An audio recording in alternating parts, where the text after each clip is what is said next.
অত্যন্ত দুঃখজনক ঘটনা, মর্মান্তিক ঘটনা। এবং আমার মেসেজ হইল যে বিএনপির মাঝে যারা আওয়ামী লীগের এইসব সন্ত্রাসী ওগুলোতে ফালরায়, আমরা জানি কে ফালরায় কে না। তুমি তাই যদি আওয়ামী লীগের এনতানরে ফালো আর এরা যদি এই বিএনপির মানুষের দোকানও বাসাত হামলা করে, তাহলে কিন্তু তুমি তাই রেহাই পাইতাই নাই। এবং আমি প্রশাসনরে বিনীত অনুরোধ করবো, যদি যত সম্ভব এরারে গ্রেফতার করা হোক, আর নাইলে আইনের কাছে থাকতো নাই। বাংলাদেশ জাতীয়তাবাদী শ্রমিক দল একটা শান্তিপূর্ণ দল। বাংলাদেশ জাতীয়তাবাদী শ্রমিক দল এই রাষ্ট্রের চাকাকে, দুর্বল চাকাকে সচল করার জন্য এক প্রান্ত থেকে আরেক প্রান্ত চলে যাচ্ছে, এই দেশকে অর্থনৈতিকভাবে সচ্ছল করছে। আপনারা জানেন গতকালকে আমাদের সিলেট জেলা শ্রমিক দলের সদস্য সচিব, যে সদস্য সচিব বিগত 17-18 বছর কারা নির্যাতিত এবং এই নিপীড়ন অবস্থায় এই শ্রমিক দলকে আঁকড়ে ধরেছিল, সেই সদস্য সচিবকে তার দোকানে সন্ত্রাসীরা চাঁদা নেওয়ার জন্য এসেছিল।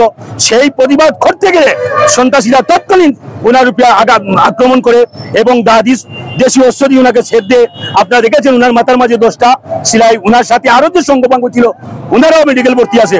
আমরা এই সন্ত্রাসীদের অবিলম্বে আইন আমরা পুলিশকে বলতে চাই, অবিলম্বে 24 ঘন্টার মধ্যে যদি ধরে না আনে, তাহলে জেলা এবং মহানগর যে ডিসিশন দিব 24 ঘন্টা বাদে, সে যে দায়ভার প্রশাসনে নিতে হবে। আমি ওই জিনিসটাও চাই, আর কারণ হইলো আমরা যে বিএনপির মানুষ, শ্রমিক দলের মানুষ, আমরা কিন্তু যে কোনো সময়ও আমরা আইন শৃঙ্খলা ভঙ্গ করতে আমরা রাজি নাই। যদি আমাদেরকে বর্তমান যে প্রশাসন আছে, যদি বর্তমান প্রশাসনে আপনারা সাংবাদিকে আমরা দেখাইছি আমাদের যে দোকানটা ভাঙচুর হয়েছে, আমরা গত রাত্রে কেন যে 3-4 জন মানুষের কাজ করে, যদি এরা কাজ না করে তাইলে তো এরার বাচ্চা কাচ্চা উপাসে মারবো। আমরা আরো তাকে আজকে কিছু আনিয়া মাল রাখছি তারা জীবিকা আহরণের জন্য। আমি আপনারা সাংবাদিক ভাইয়েরা আছেন, দয়া করিয়া আমরা বিগত 16 বছর আমরা যেভাবে অন্যায় অত্যাচার জুলুম হয়েছে, আমরা বর্তমান 5 আগস্টের পর আমরা এই সমস্ত জিনিস দেখতে চাই না।